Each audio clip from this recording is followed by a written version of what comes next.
اللہ کے مکمل اقتدار کو چیلنج مت کرو. اگر اللہ چاہتے تو کوئی شرک نہ کرتا. وما جعلناک علیہم حفیظا, ہم نے تمہیں ان کا نگران بنا کے نہیں بھیجا. وما انت علیہم بوکیل, نہ ہی ہم نے تمہیں ان کے معاملات کو طے کرنے کے لیے بھیجا ہے.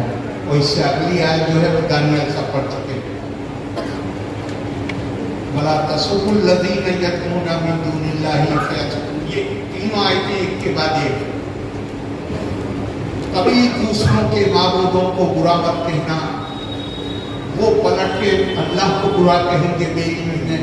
اور ایک حدیث ہے حضور صلی اللہ علیہ وسلم کی, ادھر غور سے سنیے. لعنت ہے ان پہ جو اپنے ماں باپ کو گالی بکتے ہیں. تو حضور صلی اللہ علیہ وسلم سے صحابہ نے کہا, حضور ایسا کون شخص ہوگا جو اپنے ماں باپ کو گالی دے گا؟ کہا جب تم دوسرے کے ماں باپ کو گالی دو گے وہ پلٹ کر تمہارے ماں باپ کو گالی دے گا.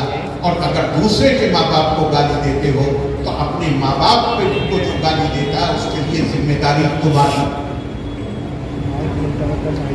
سورہ کیا ہے؟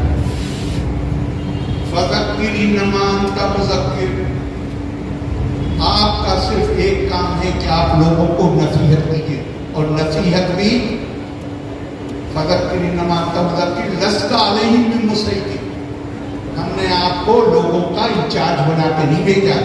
میری آپ کی کیا حیثیت ہے؟ یہ آیت تو حضور صلی اللہ علیہ وسلم کو ایڈریس نہیں ہے, ہمارے اوپر کوئی ذمہ داری. میں آپ کو ایک کہتا ہوں, ایک ٹیسٹ کریے. آپ کے گھر میں کتنے لوگ, آپ کے بھائی بہن کتنے؟ 3. ذرا اور کسی بڑے خاندان کو لے لیجیے, ایک ہی ماں باپ سے پیدا ہوئے. صحیح. اور وہاں تو مولانا دانیال صاحب نے ایک تجربہ کر کے دیکھیے.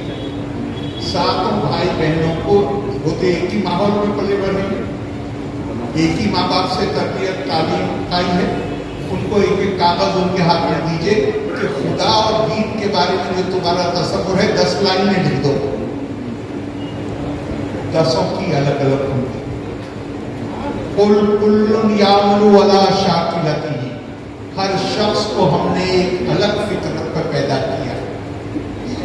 ڈائیورسٹی اللہ کا قانون. قرآن غور سے پڑھیے.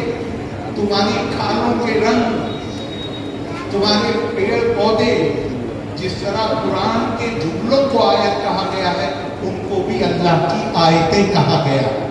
اور کہا گیا ہے وَفِي أَنفُسِهِمْ أَفَلَا تُبْصِرُونَ, ہماری آیتیں تو تمہارے نفس کے اندر موجود ہیں اگر تم دیکھ نہیں. لہٰذا یہ ہماری ذمہ داری نہیں ہے کہ ہماری بھی ایک ہی ذمہ داری ہے, ہم سے چاہے جتنا مختلف ہر کام کو